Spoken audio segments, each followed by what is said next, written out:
Assalamu alaikum rahmatullahi wa barakatuh. Hope you're doing well. So, in this book by Mufti Menk, there is a wonderful quote here that I wanted to share with you. Bismillah. Don't think that suffering weakens you. It doesn't. It shows the depth of life He has created. So when pain drags you down, He's there. So, don't think that suffering weakens you. This can be hard to remember in the moment because you literally feel weak.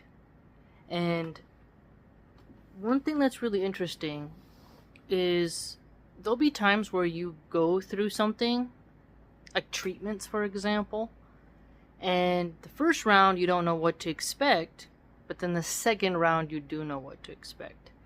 And sometimes, even when you suffer, and like you go through that surgery or you go through that legal problem, and then when someone else goes through it, you're able to be like, there's a light at the end of the tunnel. Here's my story. Here's a possibility.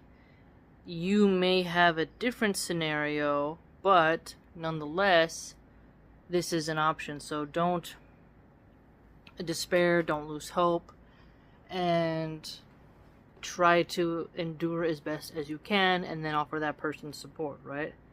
So some people can balkanize under the pressure, and we have mercy and empathy for them. I've heard people talk about how chemotherapy is excruciating, and they really just want to return to their maker. And so I won't deny them their pain. Pain traumatizes for sure. You have that angst in you, but you are able to heal sometimes and then move forward with a new outlook on life that actually makes you more grounded in gratitude, I'd argue. Further, if you take this, another example, relationships. You go through one relationship and it fails. The second one, you're like, okay, you see more of who you are, what you did wrong, how you can prepare and whatnot, and that can help you if you do a lot of introspection. When you lose someone you love, they die, and you deal with that grief, and it could be the first time someone you ever cared about passed away and returned to Allah subhanahu wa ta'ala. But that sadness that makes you feel weak, makes you feel so vulnerable.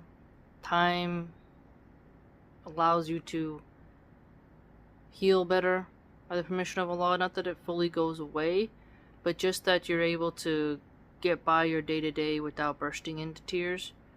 And I'd argue that you start to learn coping mechanisms, and the next time someone passes away, you'll have a better blueprint of how to manage your pain and when to seek help, because you've gotten to know yourself and you've gotten to see where your vulnerabilities are and when you need support to get through such a hard time. You could also argue that, let's say someone gets deplatformed and then they learn, okay, I gotta go to this payment processing thing, and then they get, another attack on them, and it's endless, and then this time they're like, okay, well, now I know how to drop everything and rebuild. So when you see people who know how to rebuild, that means that they didn't allow their suffering to weaken them. They learned, okay, this has happened, now I gotta move on. And this is another reason to listen to people talk about their suffering, because I truly am a firm believer that you can learn from other people's suffering. This is why I listen to true crime, why I like Greek tragedy, why I like more tragic tales in general, because you extract more life lessons from it, versus stories where the good guy always wins everything's romantic, blissful, and perfect, and magical Disneyland. I don't really like those stories because that's too far-fetched. I like more of a touch of raw realism, even if it's about aliens or something baloney like that, like the creatures, characters themselves are fantasy, but the storyline, the plots, the character development, if it's humanistic and touches on real human struggle, I find that to be way more compelling.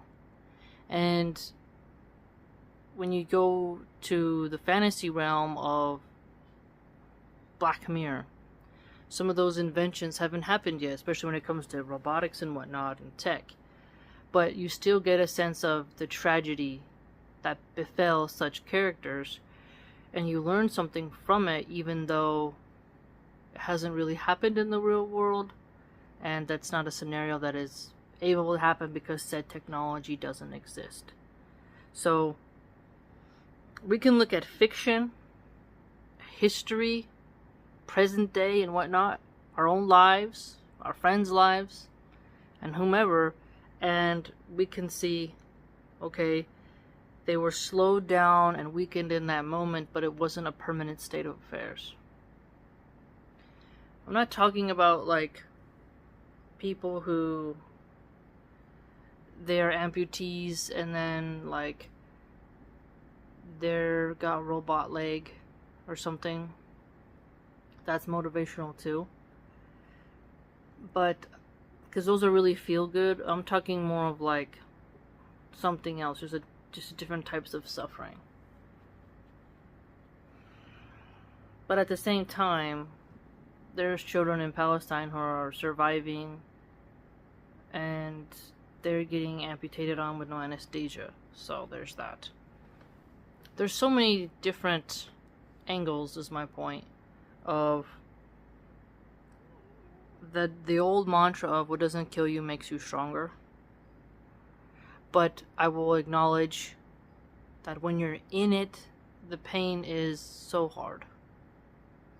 And that's okay to admit. But you don't despair.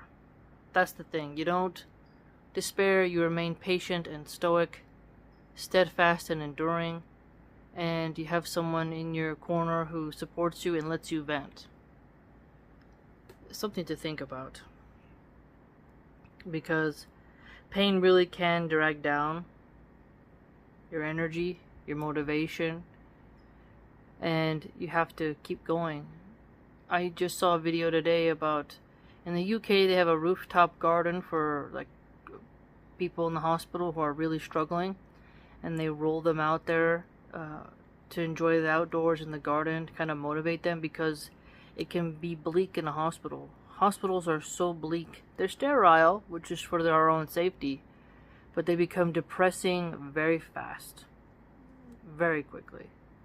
And this is why as Muslims we're told to visit the sick as well. When you really think about it, people need to be visited when they're sick. It gives them kind of pain relief. It's a booster and can make them feel loved, and when you feel loved, you feel protected. And visiting someone who's injured, sick, and whatnot can really be a lifeline for them, because it can get quite lonely in a hospital. So those people who are designing these gardens and these hospitals, they're doing great work, and they're also helping people to not be broken from their suffering and illness, the illness that is weakening them. Let me know what you think. Please like, comment, subscribe, share, and join the blog.